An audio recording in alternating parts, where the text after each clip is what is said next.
My name is Nisha Srivastav, and I like to address this whole issue of agriculture and nutrition disconnect. But I think the figures that we have been taking are at an extremely aggregate level. So I don't think they really reflect the connection between agriculture and nutrition, because we take it at the state level, and states, as we know in this country, are really huge, and we don't have nutritional outcome data at sub-state levels. So I just want to bring to light the example of a state like UP. Now West UP has good agriculture, and I think if you took separately the figures for nutritional outcome for UP, the connection between agriculture and nutritional outcomes would be good. But if you take East UP, both are very poor, and the disconnect would be again very clear. So my plea is really, we have not talked about it, but data systems and disaggregated data systems, after all these years, we really need to have a more disaggregated data system for nutritional outcomes. If we can only concentrate on some of the worst hit areas, the most badly off pockets of nutrition, whether it is Maharashtra or UP or MP or many of these, even like Gujarat, a very good state, has very pockets of very poor nutrition. So if we can concentrate on some of these areas and see the connect between agriculture and nutrition, I think this correction would come off much clearly and better. There's a woman at the back. Good morning, I am Deepthi from Delhi University. My question is specifically to Professor Amresh Dubey. Sir, you were talking about, and you did refer to these points, that there are certain things which affect the health. Specifically, we are seeing that there is a rising trend of the health fad that people are developing, especially in the urban areas, like zero figure and perfectly anti-obesity drive. So I relate to the question that Sir raised right now. How do you factor in these things in the model that you have created? Because they are absolutely not affected by the agriculture growth or the other variables that we're talking about, rising income. So how are these variables factored in the nutrition and health model that you're developing upon? Yes. Thank you so much. My name is Alex Bambona from the Ministry of Agriculture and Industries, Uganda. My question and comment is, one is for the gender professor. My comment is on the policy issues which she has recommended. I'm also thinking they may over-target women. There's the issue of over-targeting in nutrition. If you over-target, you can also disorganize the care variables, and also men can resent you if you over-target. I don't know how it is in India here. Then there is what she talked about on promoting special incentives towards crops of allied activities where women already have a large presence. I don't know how it is in India. Is there a clear wall between men activity and women activity? Because what happens from the experience in Uganda, what happens, the men are not doing those activities which are not profitable. So when you develop them and they become profitable, men can as well move into them and take them from the women, which may not solve the problem. So maybe the other approach of engendering the agriculture sector may work more than just selective targeting of those crops. Then also, the other is related to the malnutrition being defined as undernutrition, which other people have talked about. Because malnutrition is both overnutrition and undernutrition. So the model should clearly be clear on that.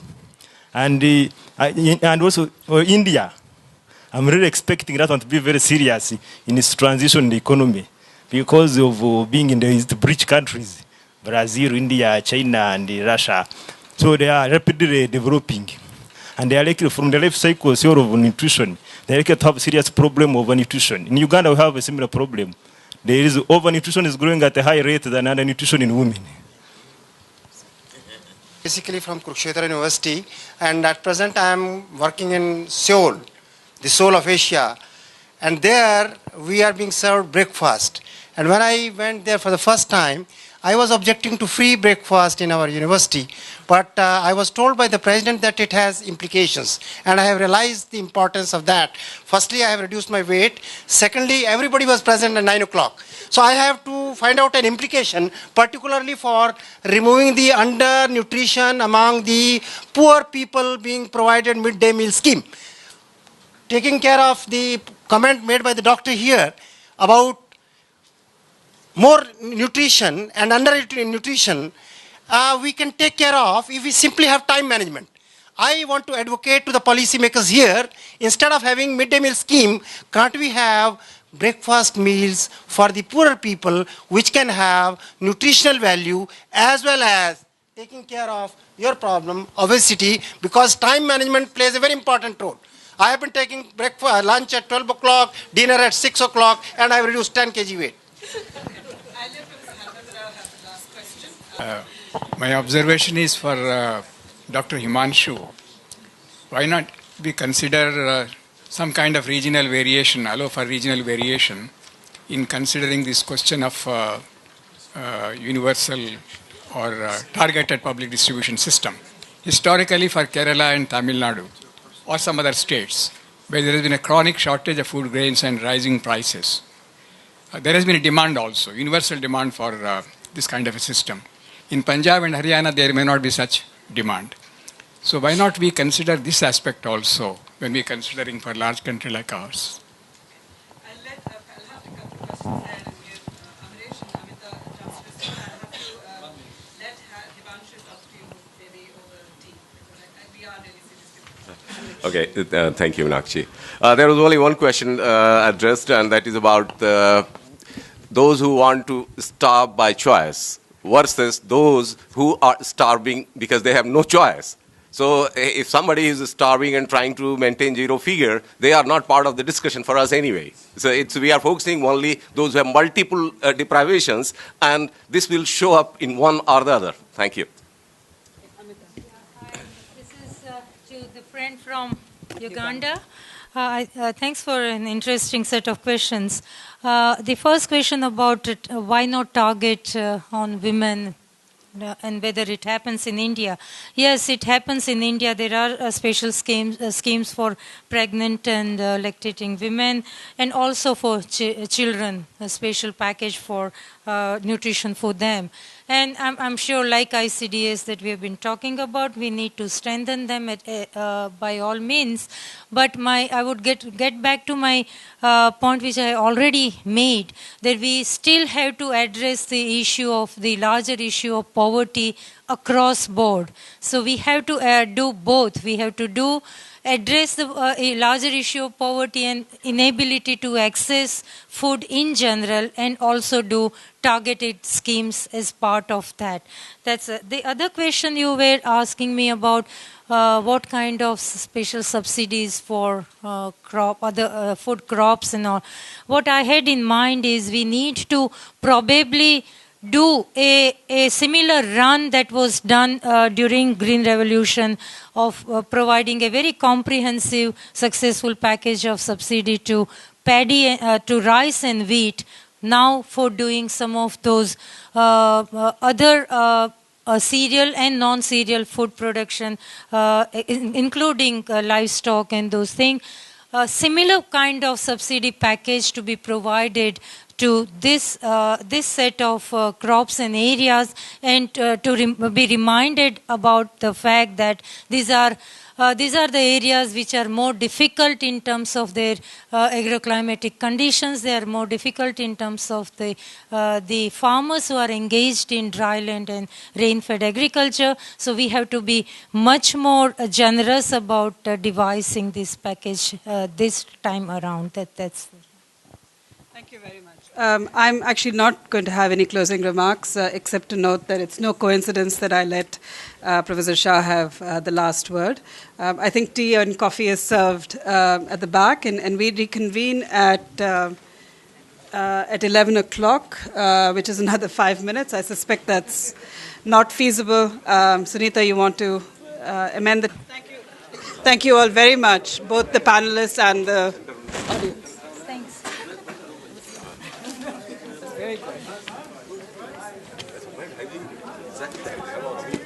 I'm sorry, Himanshu. It's just that yours is the hot topic, so you wound up taking a lot of this thing, and I just wanted there to be more of a balance across the panels. I do apologize. Yeah, talk to us. Yeah, first.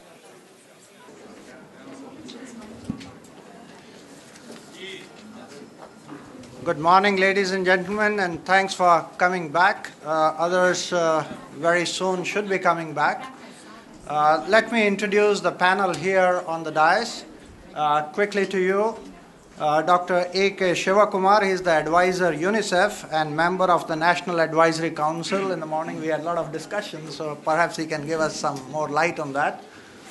Then we have Dr. Shanta Sinha. She is the chairperson of National Commission for Protection of Child Rights, from global to local. So that's where the grassroots are, what is happening on the ground, that reality will come. And to my right is Dr. Prabhu Pingali, is the Deputy Director of the Agriculture Development Bill and Melinda Gates Foundation, and has a much bigger portfolio on the agriculture side, Africa, Asia, and other parts of the world. And then I have a practitioner, Dr. Sri Ranjan, Joint Secretary, Ministry of Women and Child Development, Government of India, and he has all the answers what India is doing and why our performance is bad or good, or where it is bad and where it is good, and what needs to be done.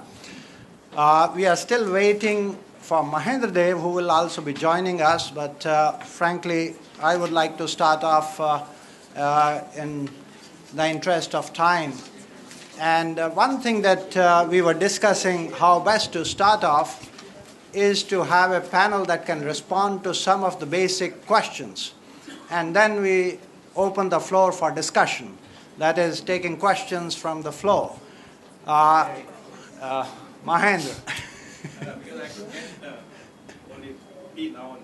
Okay. You got tea. I didn't even venture to get tea. Yeah. He was supposed to be the opening batsman, but he was missing, so we have to wait.